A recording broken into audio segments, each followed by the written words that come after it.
تخيلوا معايا شخص ذكائه العقلي عالي جدا، درجاته ممتازة، IQ فوق المتوسط، لكن حياته مليانة مشاكل، علاقات فاشلة، غضب مستمر، توتر يومي، وفشل في الشغل رغم مواهبه. ليه ده بيحصل؟ في كتاب الذكاء العاطفي لدانيال جولمان اللي صدر سنة 1995 وباع ملايين النسخ وغير نظرتنا للنجاح، جولمان بيقول حاجة ثورية: الذكاء العقلي IQ مش كل حاجة، بل الذكاء العاطفي EQ غالباً بيحدد نجاحنا وسعادتنا أكتر بكتير. الكتاب ده بيشرح إزاي نفهم مشاعرنا، نتحكم فيها، نتعاطف مع الآخرين، ونبني علاقات قوية، وهو مبني على أبحاث علمية حقيقية عن الدماغ والعواطف. النهاردة هنمشي مع الفهرس خطوة بخطوة. نبدأ بالتحدي الأرسطي الشهير اللي افتتح بيه جولمان الكتاب. خليكم معايا، هتكتشفوا إن النجاح الحقيقي مش في الذكاء، بل في إدارة الذكاء ده عاطفياً. جولمان يبدأ الكتاب باقتباس شهير من أرسطو في كتابه الأخلاق النيقوماخية: أي شخص يقدر يغضب، ده سهل، لكن إنك تغضب على الشخص الصح بالدرجة الصح في الوقت الصح للغرض الصح وبالطريقة الصح، ده مش سهل على الإطلاق ومش في قدرة الكل. ده التحدي الأساسي اللي أرسطو طرحه قبل أكتر من 2000 سنة. مش المشكلة في إن العواطف موجودة زي الغضب أو الخوف أو الحزن، المشكلة في التوازن والملائمة، يعني إدارة العواطف بذكاء عشان تكون مناسبة ومفيدة مش مدمرة. ليه جولمان اختار ده كبداية؟ في عصرنا الحديث العواطف خارج السيطرة بشكل متزايد، جرائم عنف، طلاق، اكتئاب، عدوانية في الشوارع، مشاكل أسرية، حتى حوادث إطلاق نار في المدارس زي اللي ذكرها جولمان في التسعينيات. الأخبار كل يوم بتعكس فوضى عاطفية على نطاق واسع، وده بيوصل لنا إن مشاعرنا بتتحكم فينا أكتر ما إحنا بنتحكم فيها. جولمان بيقول التحدي ده لسه قائم لحد النهاردة، وإجابته حديثة هي الذكاء العاطفي أو EQ، القدرة على فهم العواطف وإدارتها بذكاء عشان نعيش حياة أفضل، علاقات أقوى، ونجاح أكبر، أحياناً أكتر من الIQ. النقاط الرئيسية في التحدي ده في سياق الكتاب: العواطف مش عدو، بل جزء أساسي من البقاء والحياة، لكن المشكلة في عدم القدرة على توجيهها صح. الذكاء العقلي لوحده مش كفاية، كتير ناس أذكياء جدا بيفشلوا في الحياة بسبب ضعف إدارة عواطفهم. جولمان بيعد الكتاب رحلة علمية بناء على أبحاث الدماغ والنفس عشان نفهم إزاي نحقق التوازن ده اللي أرسطو حلم بيه، نكون غاضبين أو سعيدين أو حزينين بالطريقة اللي تخدمنا وتخدم الآخرين. دلوقتي خلونا نبدأ بالتحدي الأرسطي اللي افتتح بيه دانيال جولمان كتابه. أرسطو قال من آلاف السنين أي حد يقدر يغضب، ده سهل، لكن الغضب الصح على الشخص المناسب بالمقدار المناسب في الوقت المناسب للسبب المناسب وبطريقة مناسبة، ده التحدي الحقيقي. جولمان بيستخدم الكلام ده عشان يقول إن مشكلتنا النهاردة مش في إن العواطف موجودة، لكن في إننا بنفقدها السيطرة. الغضب بيطلع فجأة، القلق بيسيطر، الحزن بيغرقنا، وده بيدمر علاقاتنا، شغلنا، وحتى صحتنا. الكتاب ده هيجاوب على التحدي ده: إزاي نطور ذكاء عاطفي يخلينا نتحكم في مشاعرنا بدل ما هي تتحكم فينا. خليكم معايا، هنبدأ دلوقتي بالجزء الأول، الدماغ العاطفي.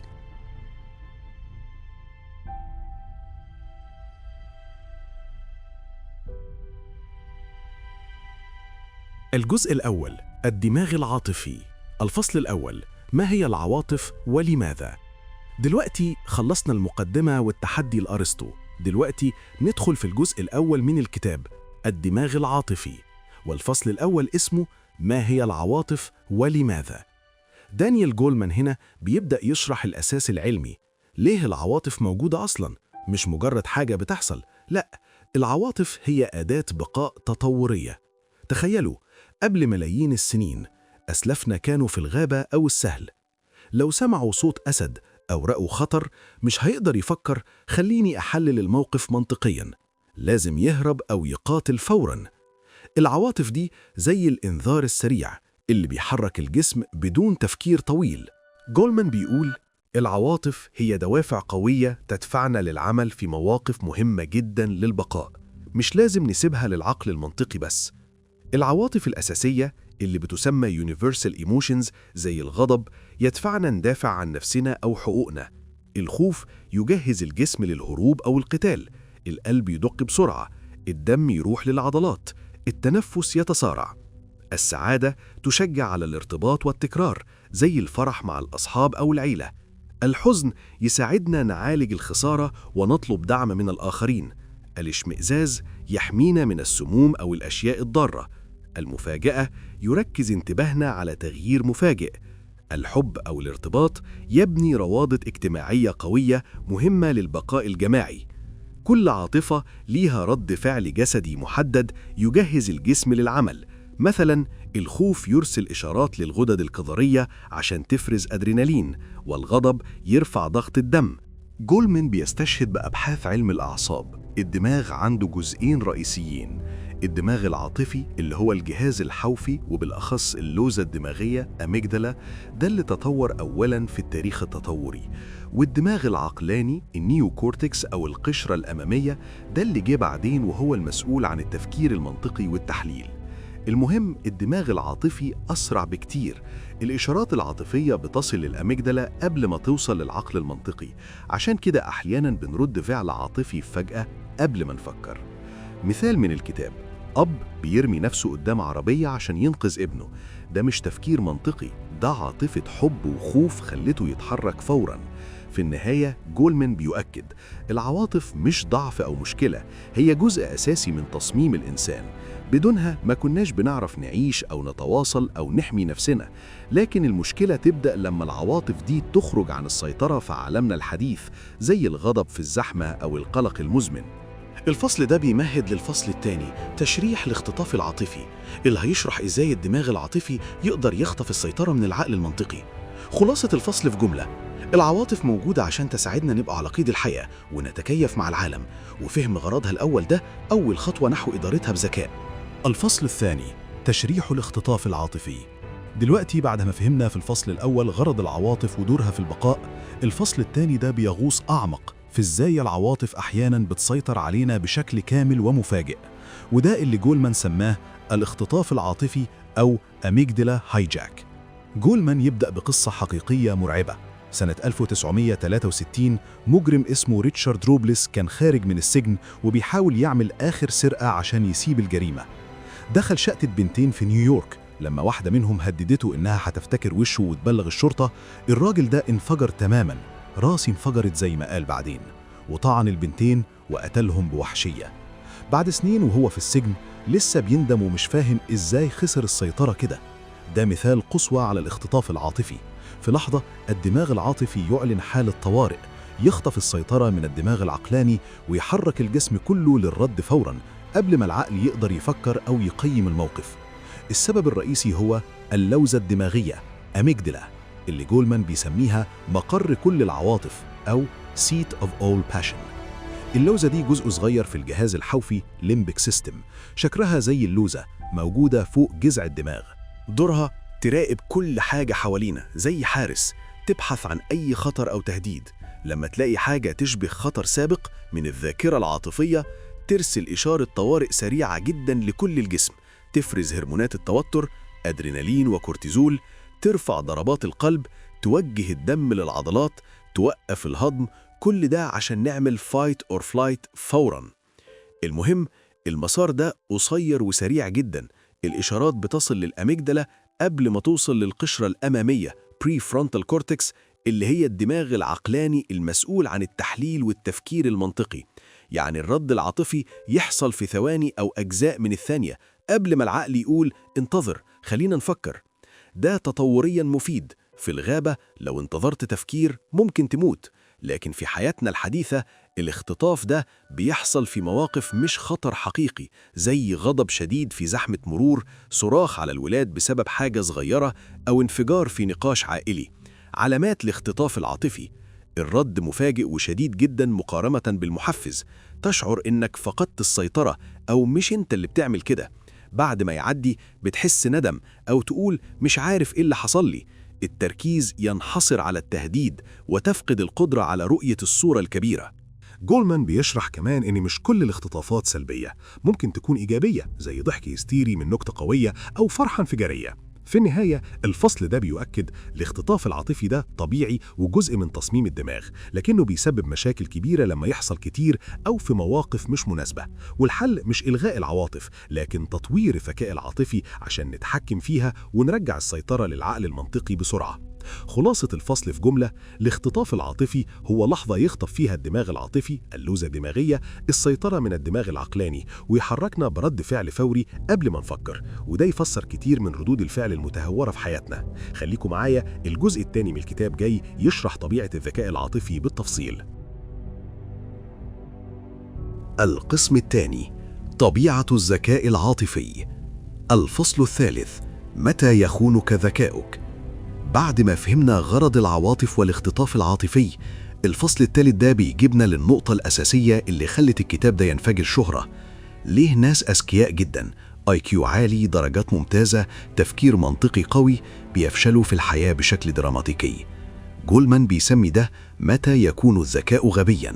الفصل ده بيبدأ بأمثلة حقيقية كتير توضح الفكرة دي. مثلا طالب في جامعة هارفارد درجاته عالية جدا لكنه مش قادر يتعامل مع الناس، يفقد أصحابه بسرعة ويحس بالوحدة الشديدة. مدير تنفيذي ناجح في شركة كبيرة، IQ مرتفع لكنه يعامل موظفيه بقسوة، يفقد الثقة فيه وفي النهاية يطرد رغم إنجازاته.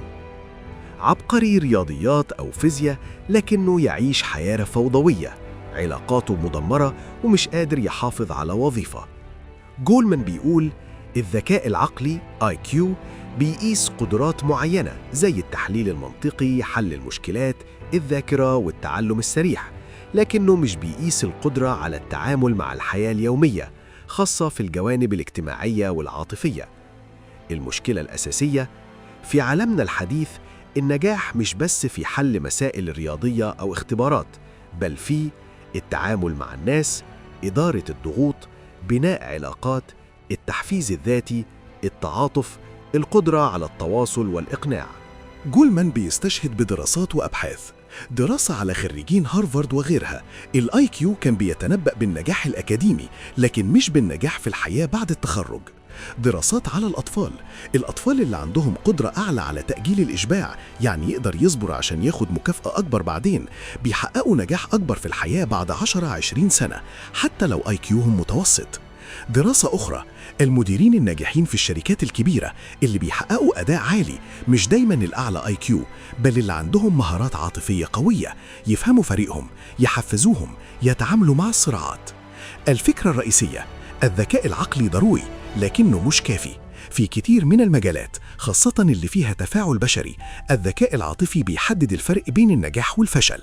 مثلا طبيب عبقري في التشخيص لكنه بارد ومش بيطمن المريض ممكن يروح لدكتور تاني أقل ذكاء لكن أكثر تعاطفا. بائع موهوب في المنتج لكنه مش بيبني ثقة مع العميل، مبيعاته أقل من واحد أقل معرفة فنية لكنه بيفهم احتياجات الناس. جولمان بيؤكد مش معنى الكلام ده إن الIQ مش مهم، لكنه بيفقد أهميته لما نوصل لمرحلة معينة من الذكاء، مستوى متوسط إلى عالي. فوق مستوى معين الفرق في النجاح بيجي من الذكاء العاطفي مش من زيادة نقاط الIQ. خلاصة الفصل في جملة: الذكاء العقلي لوحده ممكن يبقى غبي في مواجهة تحديات الحياة اللي بتعتمد على العواطف والعلاقات، والذكاء العاطفي هو اللي بيخلي الذكاء يتحول لنجاح حقيقي وسعادة. الفصل الرابع: اعرف نفسك. Know thyself. بعد ما شفنا في الفصل السابق إزاي الذكاء العقلي لوحده ممكن يبقى غبي، الفصل الرابع ده بيبدأ الجزء الرئيسي من الكتاب، شرح مكونات الذكاء العاطفي ال5، وأولهم وأهمهم الوعي الذاتي أو اعرف نفسك. جولمان بيبدأ الفصل باقتباس شهير من سقراط: حياة غير مفحوصة لا تستحق أن تعاش. وبيأكد إن أساس كل الذكاء العاطفي هو الوعي الذاتي، يعني إنك تعرف مشاعرك في اللحظة اللي بتحصل فيها، وتفهم إزاي دي المشاعر بتأثر على أفكارك، قراراتك وسلوكك. الوعي الذاتي مش مجرد أنا زعلان أو أنا فرحان، ده وعي أعمق، إدراك دقيق للمشاعر وأسبابها، معرفة إزاي المشاعر دي بتغير طريقة تفكيرك. مثلا الغضب بيخليك تشوف كل حاجة سلبية، القدرة على تمييز المشاعر الحقيقية من اللي ممكن تكون رد فعل مؤقت أو مكتسب. جولمان بيفرق بين مستويات الوعي الذاتي. الأشخاص ذوي الوعي المنخفض مش بيلاحظوش مشاعرهم إلا لما تكون شديدة جدا، مثلا ينفجر فجأة ويقول مش عارف إيه اللي خلاني أعمل كده. الأشخاص ذوي الوعي المتوسط يعرفوا إنهم زعلانين أو متوترين، لكن مش بيفهموا السبب العميق أو التأثير الكامل. الأشخاص ذوي الوعي العالي يلاحظوا المشاعر وهي بتبدأ، يسموها بدقة مثلا أنا مش بس زعلان، أنا محبط من إن المدير تجاهل اقتراحي، ويقدروا يتحكموا في رد فعلهم قبل ما يتحول لاختطاف عاطفي. الفصل بيشرح كمان دور الحديث الداخلي سيلف توك. إحنا بنتكلم مع نفسنا طول الوقت، والكلام ده بيأثر على مشاعرنا. اللي عنده وعي ذاتي عالي بيقدر يلاحظ الكلام السلبي ده ويعدله، مثلا بدل أنا فاشل يقول أنا غلطت هنا لكن أقدر أصلحها. جولمان بيستشهد بأبحاث، دراسات على الأطفال. الأطفال اللي بيعرفوا يسموا مشاعرهم بدقة بيكونوا أقل عرضة للانفجارات العاطفية. دراسات على البالغين، الناس اللي عندهم وعي ذاتي أعلى بيكونوا أفضل في إدارة التوتر وأكثر نجاحاً في العمل والعلاقات. أمثلة من الحياة: شخص بيحس بغيرة شديدة من زميله في الشغل، لو وعى إن الغيرة دي جاية من خوفه إنه مش كفاية يقدر يتعامل معاها بشكل بناء بدل ما يخرب العلاقة. الوعي الذاتي كمان بيبني الثقة الذاتية الحقيقية، مش الثقة الزائفة، لكن اللي مبنية على معرفة نقاط قوتك وضعفك العاطفي. في النهاية جولمان بيؤكد الوعي الذاتي هو الأساس لكل المكونات التانية من الذكاء العاطفي. بدون ما تعرف نفسك مش هتقدر تدير عواطفك، تتحفز ذاتياً، تتعاطف مع الآخرين أو تبني علاقات قوية. خلاصة الفصل في جملة: اعرف نفسك مش مجرد نصيحة فلسفية قديمة، ده المهارة الأولى والأهم في الذكاء العاطفي. إدراك مشاعرك بدقة في اللحظة وفهم تأثيرها على حياتك كلها. الفصل الجاي هيكمل المكون الثاني، إدارة العواطف أو عبودية العواطف. خليكم معايا. الفصل الخامس، عبودية العواطف. بعد ما اتكلمنا في الفصل الرابع عن أهمية الوعي الذاتي إنك تعرف مشاعرك، الفصل الخامس ده بيروح للمرحلة التانية والأصعب، إدارة العواطف أو تنظيمها عشان ما تبقاش عبد ليها. جولمان بيبدأ الفصل بفكرة أرسطو تاني: أي حد يقدر يغضب، لكن الغضب الصح ده صعب، وبيأكد إن الوعي لوحده مش كفاية، لازم نتحكم في المشاعر دي ونوجهها، مش نسيبها تسيطر علينا. الفصل ده بيشرح إن معظم الناس بيعانوا من عبودية العواطف، يعني العواطف بتتحكم فيهم بدل ما هم يتحكموا فيها. أمثلة كتيرة: الغضب اللي بيطلع فجأة ويخلي الواحد يقول كلام يندم عليه بعدين، القلق اللي بيمنع الشخص ينام أو يركز في شغله، الحزن اللي بيستمر أسابيع أو شهور ويحول الحياة لظلام، الإحباط اللي بيخلي الواحد يستسلم لأي تحدي. جولمان بيفرق بين طريقتين رئيسيتين لإدارة العواطف: واحد، الكبت أو القمع suppression، تحاول تخفي المشاعر أو تتجاهلها، ده بيسبب مشاكل أكبر على المدى الطويل زي ارتفاع ضغط الدم، ضعف المناعة أو انفجار عاطفي بعدين. 2، التنظيم أو الإدارة regulation، تعترف بالعاطفة، تفهمها وبعدين توجهها بطريقة صحية، ده اللي بيبني الذكاء العاطفي. الفصل بيشرح آليات الدماغ اللي بتساعد في الإدارة دي. القشرة الأمامية هي اللي بترجع السيطرة بعد الاختطاف العاطفي، بتساعدنا نفكر ونقيم الموقف. التوازن بين الجهاز الحوفي والقشرة الأمامية، كل ما القشرة الأمامية أقوى كل ما قدرنا نتحكم أسرع. جولمان بيذكر طرق عملية لإدارة العواطف مبنية على أبحاث: تأجيل رد الفعل، عد 10 قبل ما ترد، أو خد نفس عميق. إعادة التأطير ريفريمينج، غير طريقة تفسيرك نوقف، مثلا بدل ده شخص سيء قول ده ممكن يكون عنده يوم صعب. التحدث مع النفس بشكل إيجابي، غير الحديث الداخلي السلبي. التنفس والاسترخاء، تمارين التنفس البطيء بتهدي الجهاز العصبي السمبثاوي. الرياضة والحركة بتفرغ الطاقة العاطفية الزايدة. التعبير الصحي، اكتب مشاعرك أو اتكلم مع حد موثوق. بيستشهد بدراسات: الناس اللي بيتقنوا إدارة عواطفهم بيكونوا أقل عرضة للاكتئاب والقلق المزمن. في العمل، المديرين اللي بيسيطروا على غضبهم بيحققوا فرق أداء أعلى في الفريق. في العلاقات، القدرة على تهدئة الغضب بسرعة بتحمي الزواج من الانهيار. الفكرة الرئيسية: إدارة العواطف مش معناها قمعها أو إخفائها، بل توجيهها بذكاء عشان تخدمنا بدل ما تدمرنا. اللي بيتقن ده بيبقى قادر يحول الغضب لدافع للتغيير، الخوف للحذر، الحزن للتعاطف مع الآخرين.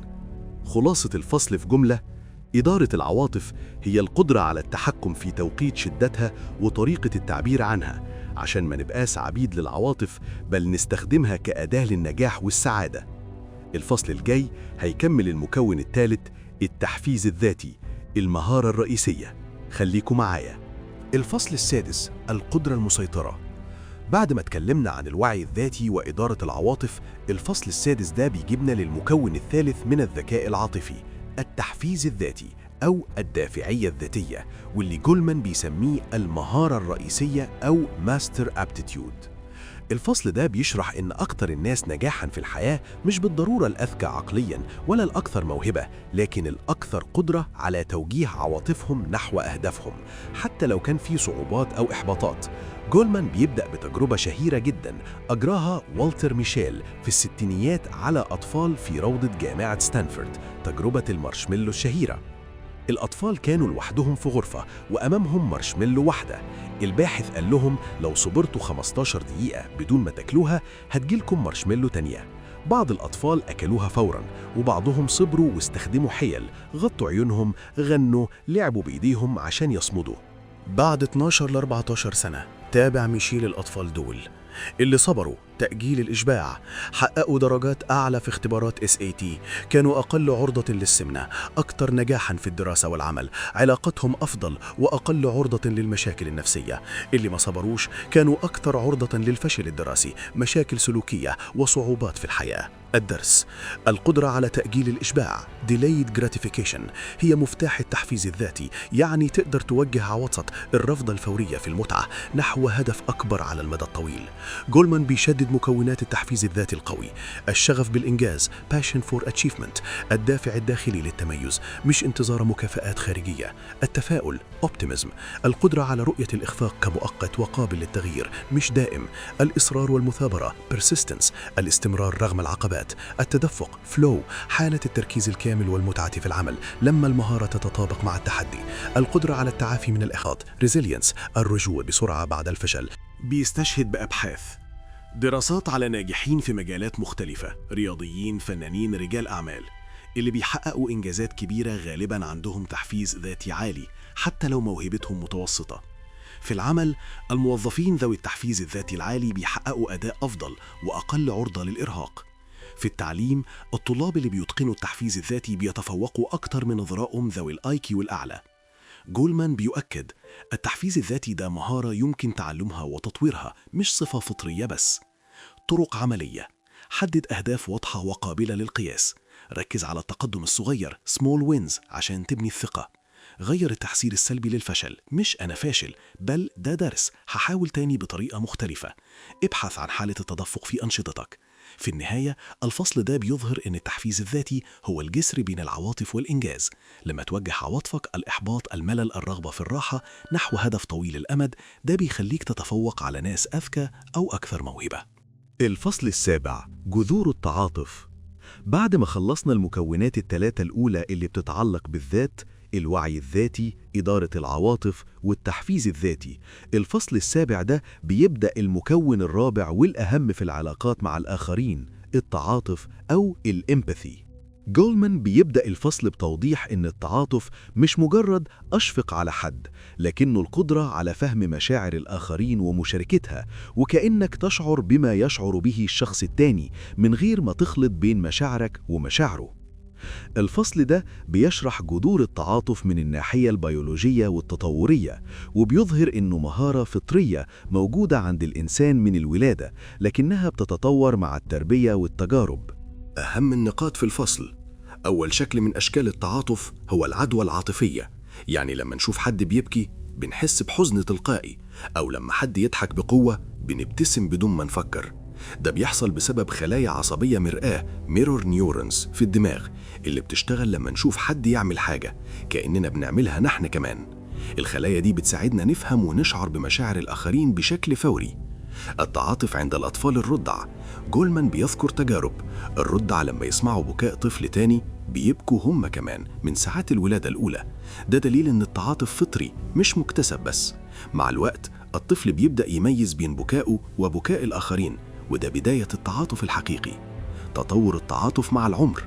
في سن 2-3 سنين الطفل بيبدأ يهتم بالآخرين ويحاول يساعد، مثلا يجيب لعبة لحد حزين. في سن 4-5 سنين بيقدر يفهم وجهة نظر الآخر Theory of Mind. في المراهقة والكبار التعاطف بيبقى أعمق، يشمل فهم السياق الثقافي والعاطفي المعقد. دور الأهل في بناء التعاطف. جولمان بيأكد إن التربية هي اللي بتحدد قوة التعاطف أو ضعفه.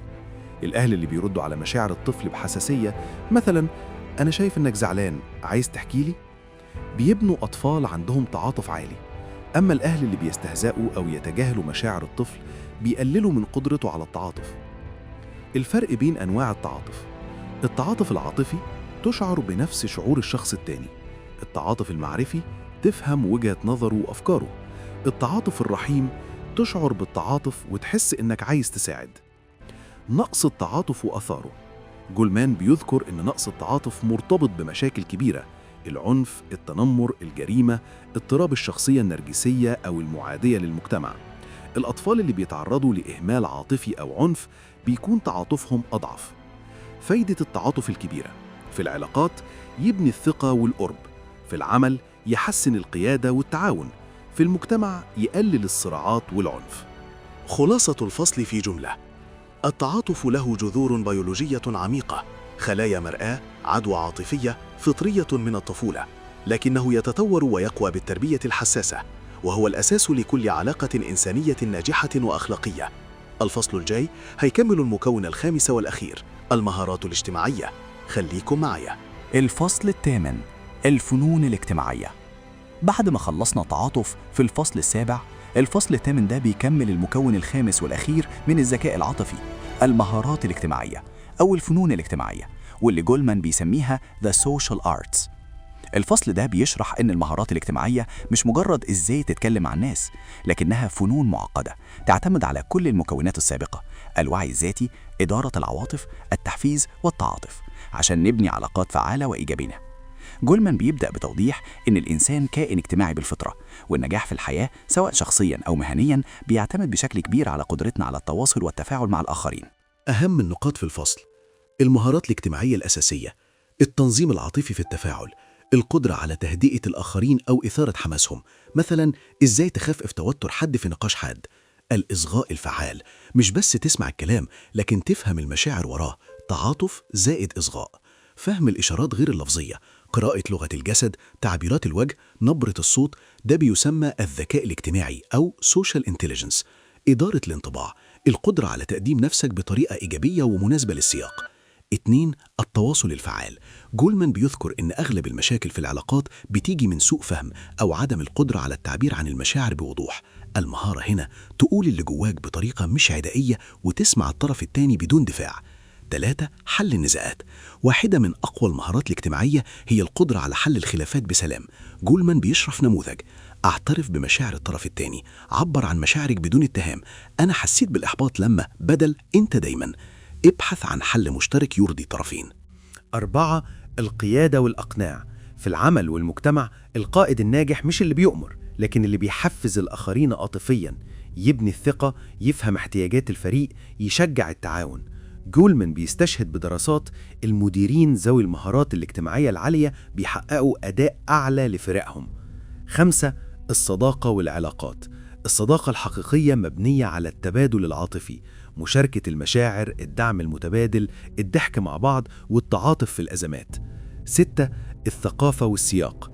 المهارات الاجتماعية مش ثابتة، بتختلف حسب الثقافة والمكان. مثلا في بعض الثقافات التواصل المباشر مقبول، وفي غيرها لازم يكون غير مباشر عشان ما يجرحش. 7. نقص المهارات الاجتماعية وآثاره. الأشخاص اللي عندهم ضعف في المهارات دي بيعانوا من عزلة، صعوبة في العمل الجماعي، مشاكل في العلاقات، وحتى مخاطر أعلى للاكتئاب. جولمان بيستشهد بأبحاث، دراسات على الأطفال اللي بيتعلموا مهارات اجتماعية في المدرسة، برامج SEL، بيكونوا أقل عرضة للمشاكل السلوكية والدراسية. في العمل النجاح المهني بيعتمد بنسبة كبيرة، حوالي 80 إلى 90% في بعض الدراسات، على المهارات الاجتماعية أكتر من المهارات الفنية. في في النهاية الفصل ده بيأكد إن الفنون الاجتماعية هي الذروة للذكاء العاطفي. كل المكونات السابقة بتجتمع عشان نبني علاقات قوية نأثر إيجابياً على الآخرين ونعيش حياة متوازنة اجتماعياً. خلاصة الفصل في جملة: الفنون الاجتماعية هي القدرة على بناء وإدارة العلاقات بذكاء عاطفي من خلال الإصغاء، التعاطف، حل النزاعات والقيادة، وهي المفتاح للنجاح في كل جوانب الحياة الاجتماعية. دلوقتي خلصنا الجزء الثاني من الكتاب، طبيعة الذكاء العاطفي. الجاي الجزء الثالث، تطبيقات الذكاء العاطفي في الحياة اليومية. خليكم معايا. القسم الثالث، الذكاء العاطفي في التطبيق. الفصل التاسع، الأعداء الحميمون. بعد ما خلصنا طبيعة الذكاء العاطفي والمكونات الخمسة، الفصل التاسع ده بيبدأ الجزء الثالث من الكتاب، تطبيقات الذكاء العاطفي في الحياة الواقعية. وأول تطبيق هو أهم وأصعب علاقة في حياة أغلب الناس، العلاقات العاطفية والزواج، واللي جولمان سماها الأعداء الحميمون. يعني الشريك اللي أقرب لك بيبقى أحياناً أكبر مصدر للألم العاطفي. الفصل ده من أقوى فصول الكتاب لأنه بيشرح إزاي الذكاء العاطفي أو نقصه بيحدد نجاح أو فشل العلاقات الزوجية والعاطفية. جولمان بيبدأ بإحصائيات صادمة بين التسعينيات لكنها لسه ذات صلة. نسبة الطلاق في أمريكا وصلت وقتها لحوالي 50% من الزيجات الأولى. كتير من الأزواج بيستمروا في علاقة مليانة توتر وصراع حتى لو ما انفصلوا. السبب الرئيسي مش الاختلافات الشخصية لكن إدارة العواطف داخل العلاقة. أهم النقاط في الفصل: 1. دور الذكاء العاطفي في الزواج. الأزواج الناجحين عندهم قدرة عالية على التعبير عن مشاعرهم بوضوح، الإصغاء لبعض والتعاطف. الأزواج الفاشلين بيعانوا من الاختطاف العاطفي المتكرر، نقاش بسيط يتحول لصراخ، اتهامات، دفاع وانفجار عاطفي. 2. النمط الشائع للصراع الزوجي بحسب جون جوتمان اللي جولمان استشهد بيه كتير: النقد أو الكريتيسيزم، مهاجمة شخصية الشريك بدل السلوك. انت دايما كده، بدل لما ما تتصلش بحس بالإهمال. الاحتقار أو الكونتمت، السخرية، الاستهزاء، التعبيرات اللي بتجرح، ده أخطر علامة وبيتنبأ بالطلاق بنسبة عالية. الدفاع أو defensiveness، الرد بالتبرير أو الهجوم المضاد. الحجر أو stone walling، الانسحاب التام، عدم الكلام، الابتعاد عاطفياً. 3. الفرق بين الأزواج الناجحين والفاشلين.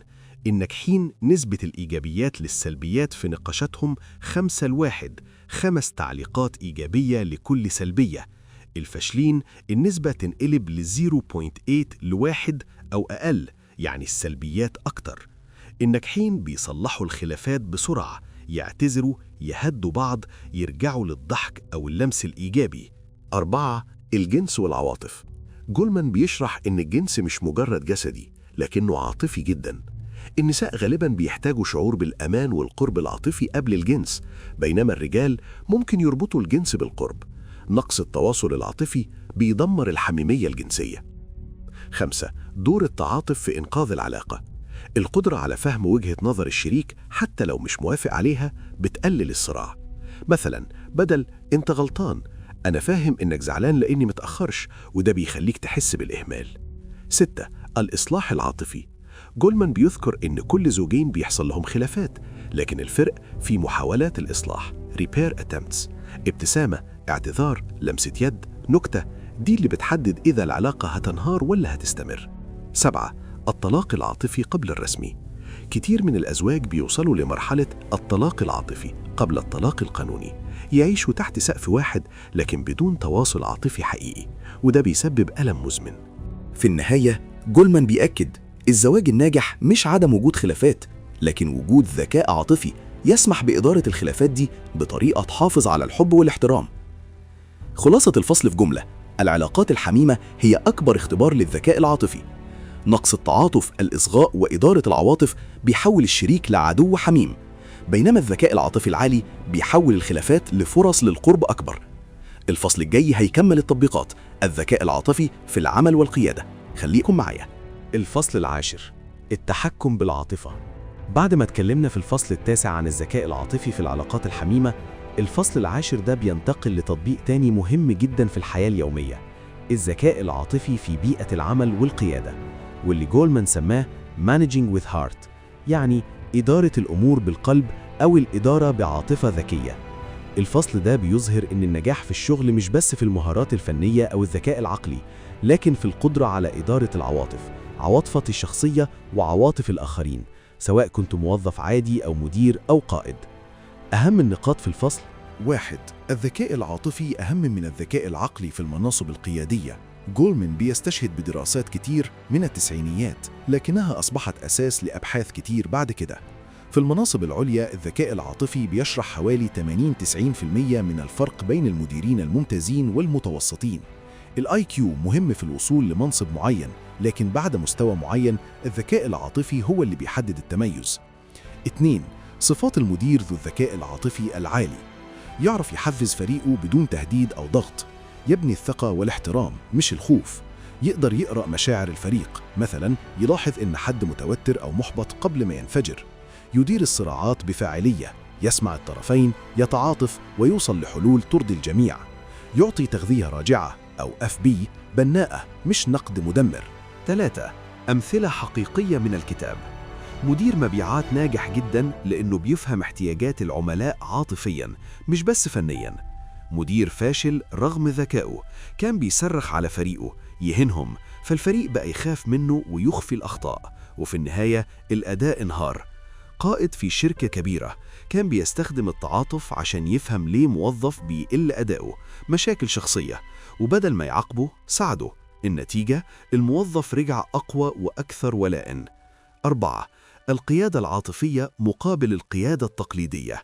القيادة التقليدية أوامر، سيطرة، مكافآت وعقوبات. القيادة بالقلب إلهام، تحفيز داخلي، بناء فريق متماسك. جولمان بيذكر إن الفرق اللي تحت قيادة عاطفية ذكية بيكون أدائها أعلى، معدل دوران الموظفين أقل، والإبداع أكبر. 5. إدارة العواطف في بيئة العمل. التوتر والغضب في الشغل، لو المدير ما قدرش يدير غضبه بيعدي العدوى العاطفية للفريق كله. التحفيز، المدير اللي بيحفز بالتشجيع والتقدير مش بس بالفلوس بيحقق نتائج أفضل. التعاطف في الإدارة، فهم احتياجات الموظفين، توازن الحياة والعمل، ضغوط شخصية بيزود الولاء والإنتاجية. 6. الآثار السلبية لنقص الذكاء العاطفي في الإدارة: ارتفاع معدل الاستقالات، انخفاض الروح المعنوية، زيادة الأخطاء والحوادث بسبب التوتر، صعوبة في جذب المواهب الجديدة. في النهاية جولمان بيؤكد إن الإدارة بالقلب مش رفاهية، بل ضرورة في عالم العمل الحديث، حيث الفرق بين الشركات الناجحة والفاشلة غالباً بيعتمد على جودة العلاقات الإنسانية داخلها. خلاصة الفصل في جملة: الذكاء العاطفي في الإدارة والقيادة، القدرة على إلهام الآخرين، إدارة العواطف في الفريق، وبناء ثقة، هو المفتاح الحقيقي للنجاح المهني والتنظيمي، أكثر بكتير من الذكاء الفني أو الاستراتيجي. الفصل الجاي هيكمل التطبيقات، ربما عن التعليم والصحة النفسية. خليكم معايا. الفصل 11: العقل والطب. بعد ما اتكلمنا في الفصل 10 عن الذكاء العاطفي في العمل والقيادة، الفصل 11 ده بينتقل لتطبيق ثاني مهم جدا: العلاقة بين العواطف والصحة الجسدية، أو إزاي الذكاء العاطفي أو نقصه بيأثر على الجسم والأمراض، واللي جولمان سماه Mind and Medicine، يعني العقل والطب. الفصل ده مبني على أبحاث علمية كتيرة في مجال الطب النفسي الجسدي Psychoneuroimmunology وعلم النفس الصحي، وبيظهر إن العواطف مش بس في الرأس، لكن ليها تأثير مباشر وقوي على الجهاز المناعي والقلب والضغط وحتى طول العمر. أهم النقاط في الفصل: 1. التوتر المزمن والأمراض. جولمان بيشرح إن التوتر المستمر chronic stress زي الغضب المكبوت، القلق الدائم، الحزن المزمن بيفعل الجهاز العصبي السمبثاوي طول الوقت، وده بيفرز كورتيزول وأدرينالين بشكل مستمر. نتيجة: ضعف الجهاز المناعي، التهابات مزمنة، ارتفاع ضغط الدم، مشاكل في القلب، وحتى زيادة خطر السرطان والسكري. 2. الغضب المكبوت والقلب. بيستشهد بدراسات على مرضى القلب. الناس اللي بيكبتوا غضبهم hostility suppressed أكثر عرضة لنوبات قلبية. الغضب المكبوت بيرفع ضغط الدم ويسبب التهاب في الشرايين، أما اللي بيعبروا عن غضبهم بطريقة صحية مش عدوانية بيكونوا أقل عرضة. 3. الاكتئاب المزمن والمناعة. الاكتئاب المزمن بيقلل نشاط الخلايا المناعية NK cells اللي بتحارب الفيروسات والسرطان. دراسات أظهرت إن المكتئبين أكثر عرضة للإصابة بالأمراض المعدية، وشفائهم من العمليات الجراحية بيبقى أبطأ. 4. التفاؤل والشفاء. الناس المتفائلين optimistics اللي بيشوفوا الصعوبات مؤقتة وقابلة للحل بيكون جهازهم المناعي أقوى، يتعافوا أسرع من الأمراض ويعيشوا أطول. دراسة شهيرة، المتفائلين عاشوا في المتوسط 12 سنة أكثر من المتشائمين. 5. الدعم الاجتماعي والصحة. العلاقات القوية، أصحاب، عيلة، شريك، بتحمي من الأمراض. الناس اللي عندهم دعم عاطفي جيد ضغط دمهم أقل، مناعتهم أقوى، يتعافوا أسرع من الجروح والعمليات. جولمان بيذكر إن الوحدة خطر صحي زي التدخين أو السمنة. 6. الذكاء العاطفي كعلاج وقائي. القدرة على إدارة العواطف مثل تهدئة الغضب، مواجهة الحزن، بتقلل التوتر المزمن. التعاطف والعلاقات الجيدة بتبني شبكة أمان عاطفية تحمي الجسم. التحفيز الذاتي والتفاؤل بيساعدوا في الالتزام بعادات صحية، رياضة، أكل صحي. 7. أمثلة من الأبحاث. مرضى سرطان الثدي اللي شاركوا في مجموعات دعم عاطفي عاشوا أطول من اللي ما شاركوش. برامج تدريب الذكاء العاطفي في المستشفيات بتقلل الاكتئاب بعد العمليات وتحسن الشفاء. في النهاية جولمان بيؤكد العقل والجسم مش منفصلين. العواطف اللي بنديرها بذكاء بتحمي الجسم وتطيل العمر، أما العواطف غير المدبرة بتدمر الصحة تدريجياً. خلاصة الفصل في جملة: الذكاء العاطفي ليه تأثير مباشر على الصحة الجسدية. إدارة العواطف، بناء علاقات داعمة والتفاؤل بيقللوا التوتر المزمن ويقووا المناعة، بينما الغضب المكبوت والاكتئاب والوحدة بيزودوا خطر الأمراض الخطيرة. القسم الرابع: نوافذ الفرص في الطفولة. الفصل 12: بوتقة الأسرة. بعد ما اتكلمنا في الفصل 11 عن تأثير العواطف على الصحة الجسدية، الفصل 12 ده بيركز على أهم مصنع للذكاء العاطفي في حياة الإنسان، الأسرة، واللي جولمان سماها بوتقة الأسرة، يعني المكان اللي بيتم فيه صهر وتشكيل الشخصية العاطفية من الصغر. الفصل ده بيشرح إن الأسرة هي أول وأقوى مدرسة للذكاء العاطفي. الطريقة اللي الأهل بيتعاملوا بيها مع عواطف الطفل ومع بعض بتحدد إزاي الطفل ده هيطور الوعي الذاتي، إدارة العواطف، التعاطف، والمهارات الاجتماعية طول حياته. أهم النقاط في الفصل: 1. الأسرة كمصنع للذكاء العاطفي. جولمان بيأكد أن معظم الذكاء العاطفي بيتكون في السنوات الأولى من العمر، خاصة من 0 ل6 سنين، وده بيحصل من خلال التفاعلات اليومية مع الأهل، زي إزاي الأم أو الأب بيرد على بكاء الطفل أو فرحته، إزاي بيعبروا عن مشاعرهم أمامه، إزاي بيحلوا الخلافات بينهم. 2. أنماط التربية العاطفية أو Emotional Parenting Styles. جولمان بيصنف الأهل ل4 أنماط رئيسية بناء على أبحاث جون جوتمان وآخرين. 1. الأهل الذين يتجاهلون العواطف Dismissing. ما تعيطش، مفيش حاجة. الطفل بيتعلم يكبت مشاعره ويضعف وعيه الذاتي. رقم 2. الأهل الذين يرفضون أو يستهزئون Disapproving. الولاد الحقيقيين ما بيعيطوش، بيخلقوا خجل أو غضب مكبوت. 3. الأهل الذين يتقبلون لكن ما بيوجهوش Laissez faire. يسيبوا الطفل يعبر عن عواطفه بدون حدود، الطفل بيبقى مش قادر يدير عواطفه. رقم 4. الأهل الذين يربوا عاطفياً Emotion Coaching. يعترفوا بالعاطفة ويسموها ويتعاطفوا وبعدين يوجهوا الطفل لإدارتها. ده النمط الأفضل وبيبني أطفال عندهم ذكاء عاطفي عالي. 3. تأثير الخلافات الزوجية على الأطفال. الأطفال حساسين جداً للتوتر بين الأب والأم. لو الخلافات بتحصل بصوت عالي، اتهامات أو احتقار، الطفل بيتعلم نمط سلبي لإدارة الصراعات وبيحس بالقلق المزمن أو الخوف. أما لو الأهل بيحلوا خلافاتهم بهدوء وتعاطف حتى لو مش متفقين، الطفل بيتعلم إن الخلاف طبيعي ويمكن حله. 4. الطلاق والأسرة المفككة. جولمان بيذكر إن الطلاق نفسه مش اللي بيضر الأطفال أكتر، لكن الصراع المستمر قبل وبعد الطلاق. الأطفال اللي بيشوفوا أهلهم بيتعاملوا باحترام حتى بعد الانفصال بيكونوا أفضل نفسياً. 5. الفرصة في الأسرة. حتى لو الأهل ما كانوش مثاليين، الأسرة بتبقى بوتقة، يعني مكان يمكن فيه إصلاح وتطوير. الأطفال بيتعلموا من الأخطاء والأهل يقدروا يطوروا أنفسهم ويعدلوا أسلوبهم. 6. أبحاث وأمثلة. دراسات على أطفال في رياض الأطفال اللي عندهم أهل Emotion Coaches بيكونوا أكتر اجتماعية، أقل عدوانية، وأفضل في الدراسة. الأطفال اللي نشأوا في بيوت مليانة توتر عاطفي بيكونوا أكتر عرضة للاكتئاب، القلق، والمشاكل السلوكية في المراهقة. في النهاية، جولمان بيؤكد إن الأسرة هي أقوى مؤثر على الذكاء العاطفي. وإن تحسين التربية العاطفية في البيت بيغير مسار حياة الأجيال الجاية كلها. خلاصة الفصل في جملة: الأسرة هي البوتقة التي تشكل الذكاء العاطفي للطفل. أسلوب التربية العاطفية، الاعتراف بالمشاعر، التعاطف والتوجيه، بيبني أطفال قادرين على إدارة عواطفهم وعلاقاتهم، بينما التجاهل أو الرفض بيضعف القدرات دي مدى الحياة. الفصل 13: الصدمة وإعادة التعلم العاطفي. بعد ما اتكلمنا في الفصل السابق عن الأسرة كبوتقة لتشكيل الذكاء العاطفي، الفصل 13 ده بيفتح الجزء الرابع من الكتاب نوافذ الفرص، وبيبدأ بموضوع حساس وقوي جدا: الصدمة، تروما، وإزاي الدماغ يقدر يتعلم عاطفيا من جديد حتى بعد تجارب مؤلمة.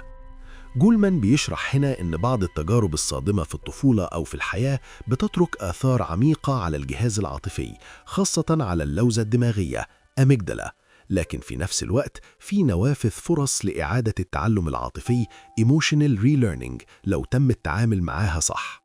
أهم النقاط في الفصل: 1. الصدمة وتأثيرها على الدماغ. الصدمة، سواء إساءة جسدية أو عاطفية، عنف، كارثة أو فقدان مفاجئ، بتخلق ذاكرة عاطفية قوية جدا في اللوزة الدماغية. الذاكرة دي بتبقى غير قابلة للنسيان بسهولة لأنها مرتبطة بإفراز هرمونات التوتر الشديدة. نتيجة: ردود فعل عاطفية مفرطة في مواقف تشبه الصدمة الأصلية، فلاش باكس، كوابيس، تجنب، قلق مزمن، غضب مفاجئ. 2. الاختطاف العاطفي المزمن.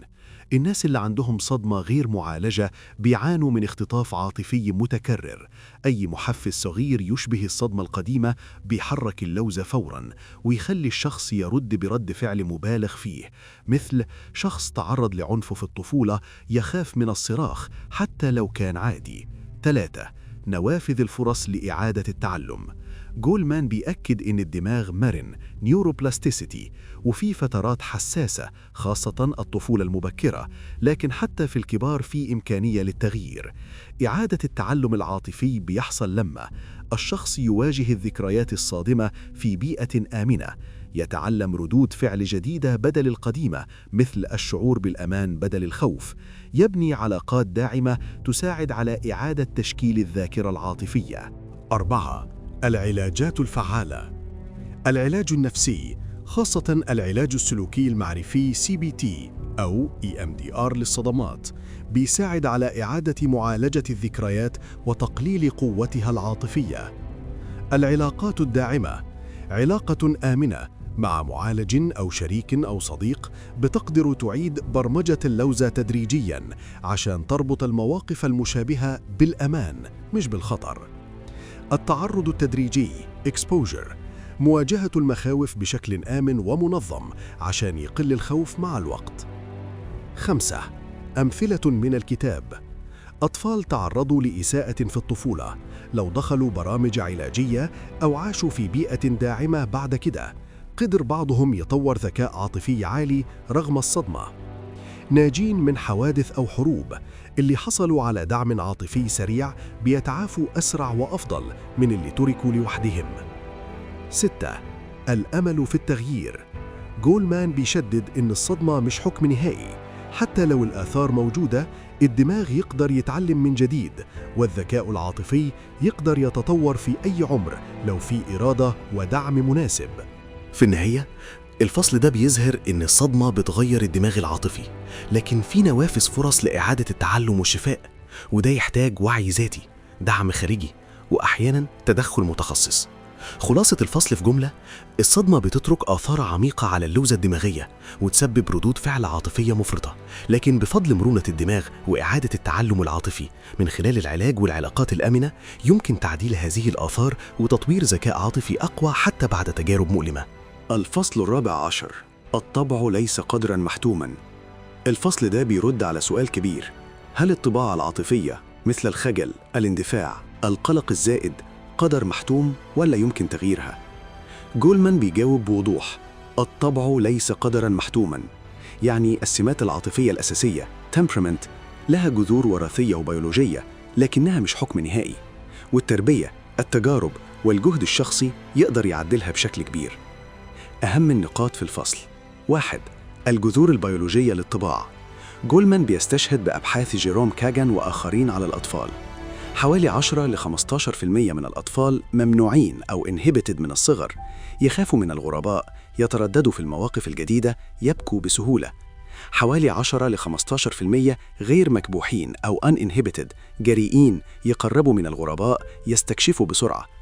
الفرق ده موجود من سن شهور قليلة وبيظهر في ردود الفعل الجسدية، معدل ضربات قلب أعلى عند المكبوحين، إفراز كورتيزول أكتر.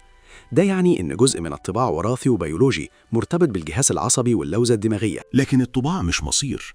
كاغان نفسه تابع الأطفال دول لحد المراهقة والشباب.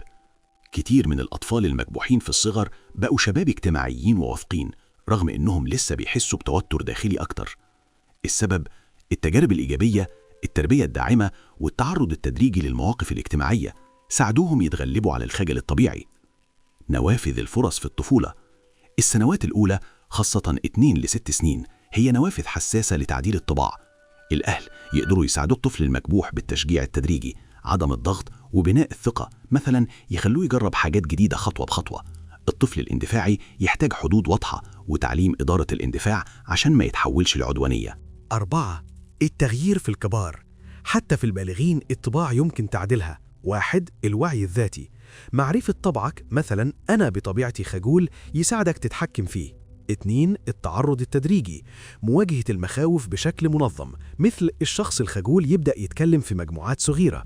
3. العلاج النفسي. بيساعد في إعادة تشكيل الردود العاطفية. 4. العلاقات الداعمة. شريك أو أصحاب يشجعوك، يخرجك من منطقة الراحة بأمان. 5. أمثلة من الأبحاث. دراسات على التوائم. حتى لو وراثة متشابهة، اللي نشأ في بيئة داعمة بيظهر طبع أكثر توازناً. برامج تدريب الذكاء العاطفي في المدارس بتقلل الاندفاع والخجل عند الأطفال وبتحسن المهارات الاجتماعية. 6. الرسالة الإيجابية.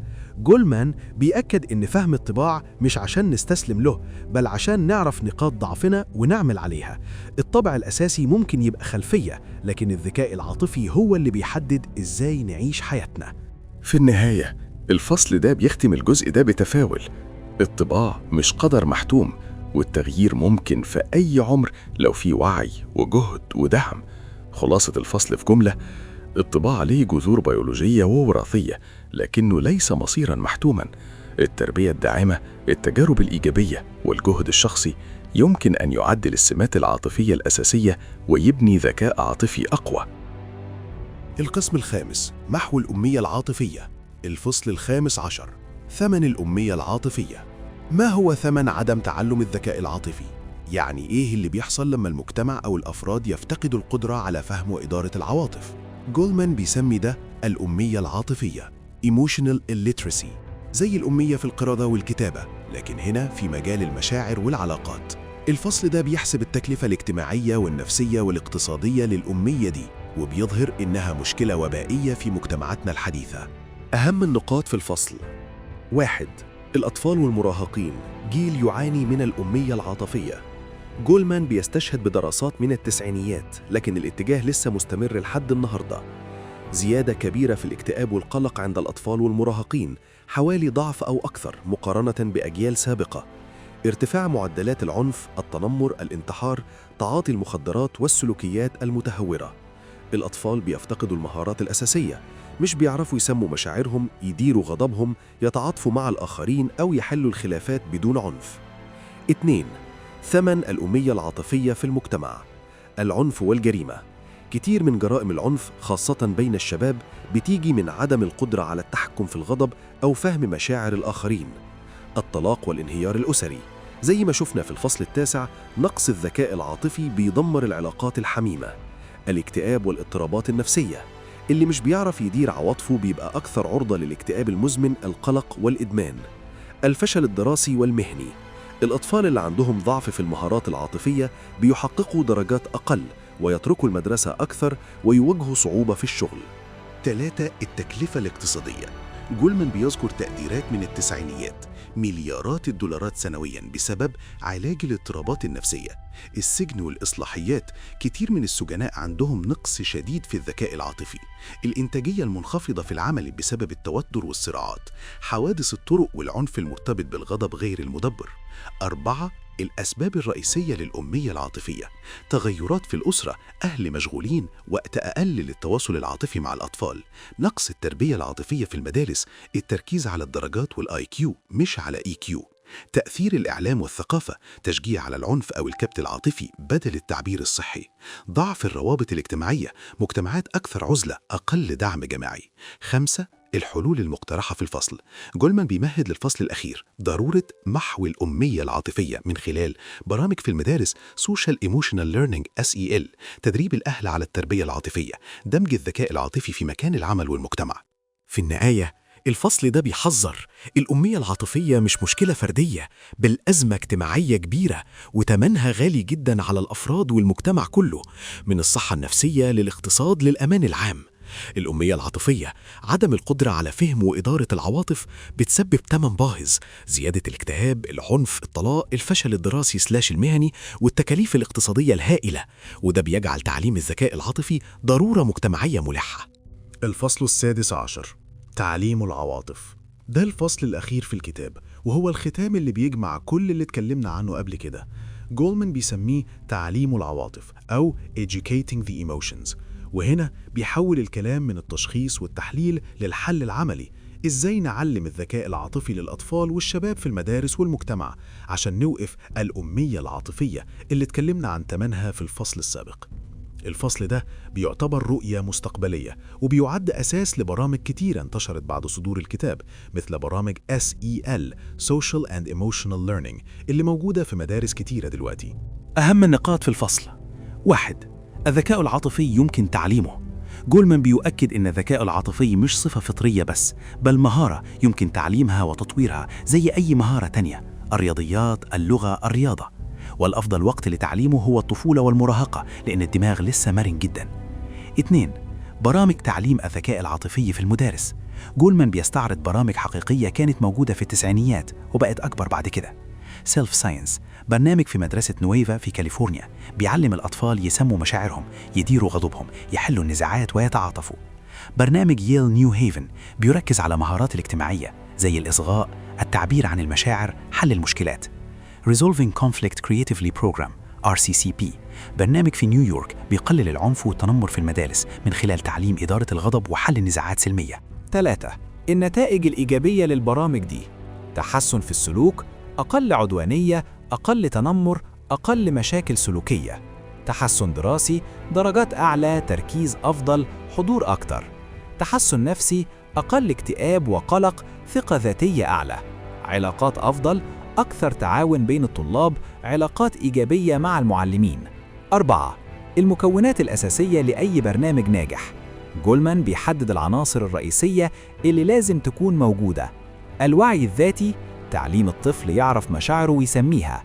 إدارة العواطف، تقنيات التهدئة، التنفس، تأجيل الإشباع. التحفيز الذاتي، بناء التفاؤل والمثابرة. التعاطف، فهم مشاعر الآخرين وقراءة الإشارات غير اللفظية. المهارات الاجتماعية، حل النزاعات، التواصل الفعال، بناء الصداقات. 5. دور المعلمين والمدرسة. المعلمين لازم يكونوا قدوة، يعبروا عن عواطفهم بشكل صحي، يديروا غضبهم أمام الطلاب، ويستخدموا اللحظات اليومية مثل مشادة بين طالبين كفرصة للتعليم العاطفي. 6. الرؤية الكبيرة. جولمان بيختم الكتاب برسالة أمل: لو المجتمعات استثمرت في تعليم العواطف من الصغر، هنقلل كتير من المشاكل الاجتماعية، عنف، اكتئاب، طلاق، إدمان، ونبني أجيال أكثر توازناً وسعادة ونجاحاً. بيقول إن ده مش طرف بل ضرورة. في عالم مليان توتر وتغيرات سريعة، الذكاء العاطفي هو المهارة اللي هتساعد الأطفال يعيشوا حياة كريمة ومنتجة. خلاصة الفصل والكتاب في جملة: تعليم العواطف في المدارس والأسر من خلال برامج منظمة تبني الوعي الذاتي، إدارة العواطف، التعاطف والمهارات الاجتماعية هو الحل الأمثل لمحو الأمية العاطفية، ويؤدي لأفراد ومجتمعات أكثر صحة نفسية، علاقات أقوى ونجاح أكبر.